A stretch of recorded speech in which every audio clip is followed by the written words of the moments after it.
સુંદર જગ્યાએ ફરવા ગયા હોય તેવા ફોટાઓ, પ્રસંગોમાં સરસ તૈયાર થયેલા લોકો, પ્રેમથી ઉભરાતું કુટુંબ. મને થતું કે આવું મારા જીવનમાં કેમ નથી?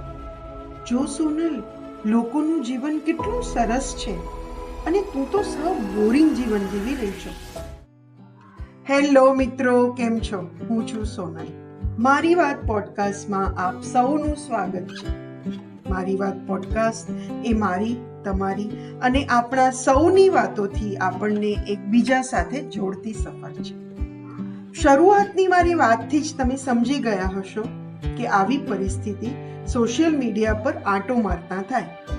એટલે જ આજના એપિસોડમાં સોશિયલ મીડિયા પર ચાલી રહેલ સલાહની સુનામીની મારા પર થઈ રહેલ અસર વિશે વાત કરું. સવારે નિત્યક્રમ મુજબ રેડિયો ચાલુ કર્યો. રેડિયોમાં 2 ગીતોની વચ્ચે જાહેરાત પછી જીવન કેવી રીતે જીવવું તેની ટિપ્સ કહેવાતી હતી. આ ટિપ્સ સારી જ હતી અને મને સમજવાની પણ જરૂર હતી જ. પણ તેના અમલ માટે જ્યારે મેં વિચાર્યું ને, મને એ વાતો ભારે લાગવા માંડી અને હું તેનો અમલ ન કરી શકી. તે પછી દિવસ દરમિયાન જ્યારે પણ ઇન્સ્ટાગ્રામ, ફેસબુક કે યુટ્યુબ જે પણ ખોલું, તેમાં લોકોનો થિંગ્સ આઈ હેવ લર્ન્ડ ના નામે જે રાફડો ફાટ્યો છે ને, તેની તો શું વાત જ કરું. કેટલા બધા લોકો કેટલું બધું કહી રહ્યા છે કે આપણે આવા છીએ, આપણે આવું વર્તન કરીએ છીએ, આપણને બીજા સાથે વર્તન કરતા નથી આવડતું, બીજાને સમજતા નથી આવડતું, આપણે બધા ચિંતા, ડિપ્રેશનથી પીડાઈએ છીએ અને તેમાંથી નીકળવા આમ કરવું, તેમ કરવું, ફલાણી શારીરિક અને માનસિક તકલીફનો ઈલાજ આ હોઈ શકે, તો કોઈ ન્યુટ્રિશન ખાવાના નિયમો બતાવી રહ્યા છે. આ બધાની વચ્ચે કોઈ એમ પણ સલાહ આપી રહ્યું છે કે ફોનનો ઉપયોગ ઓછો કરો, મિત્રો સાથે વાત કરો, જિજ્ઞાસુ બનો, વગેરે વગેરે વગેરે. આટલું બધું જાણી આમાંનું હું શું કરી રહી હતી? જવાબ છે કશું જ નહીં. બલકે આ બધી વાતોથી હું તો માનસિક રીતે થાકી રહી હતી અને જે ન કરવાનું તેઓ કહી રહ્યા હતા તે હું કરી રહી હતી. ફોનનો વધારે પડતો ઉપયોગ અને સોશિયલ મીડિયા સ્ક્રોલિંગ. પાછું સોશિયલ મીડિયા સ્ક્રોલિંગ વખતે લોકોની લાર્જર દેન લાઈફ બતાવતી રીલ્સ અને તસવીરોથી મારામાં ચિંતા, ડિપ્રેશન અને લઘુતા ગ્રંથિ જન્મી રહી હતી. સુંદર જગ્યાએ ફરવા ગયા હોય તેવા ફોટાઓ, પ્રસંગોમાં સરસ તૈયાર થયેલા લોકો, પ્રેમથી ઉભરાતું કુટુંબ.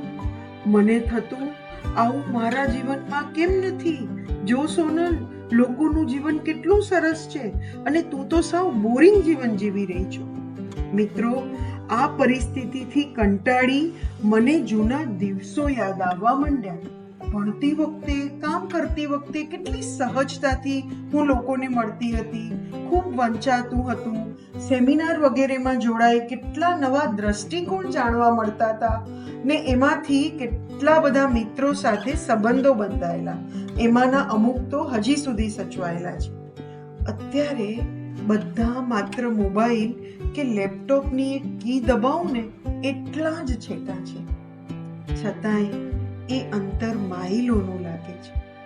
ત્યારે મને એવું થાય છે કે કોઈ લौटा દે મેરે બીતે હુએ દિન, કોઈ મને એ બીતે હુએ દિન લौटा દે.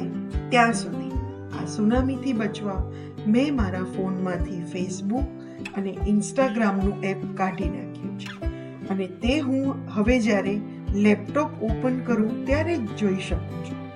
સોશિયલ મીડિયા પર લોકોને વધારે પડતું ફોલો કરવાને બદલે વાસ્તવિક સંબંધમાં જોડાવાનું વધારે પસંદ કરવા લાગી છું. સોશિયલ મીડિયા પર મને જેટલું જે સાંભળવું હોય તે અને તેટલું જ સાંભળી મને જે યોગ્ય લાગે તે જ અપનાવું છું. આ બધાથી ઉપર બીજાએ પીરસેલા જ્ઞાન કરતાં મારી આંતરસૂઝ પર વધારે ધ્યાન આપું છું. મિત્રો, મારી વાતથી તમે જો તમારી વાતને જોડી હોય તો મને જરૂર જણાવજો. હું રાહ જોઈશ. આપમાંથી ઘણા લોકો મને પોડકાસ્ટ વિશે વ્યક્તિગત મેસેજ કે યુટ્યુબ દ્વારા પ્રતિભાવો આપી રહ્યા છો. આપ સૌનો ખૂબ આભાર. આવતા એપિસોડમાં ફરી મળીશ નવી વાત સાથે. ત્યાં સુધી આવજો.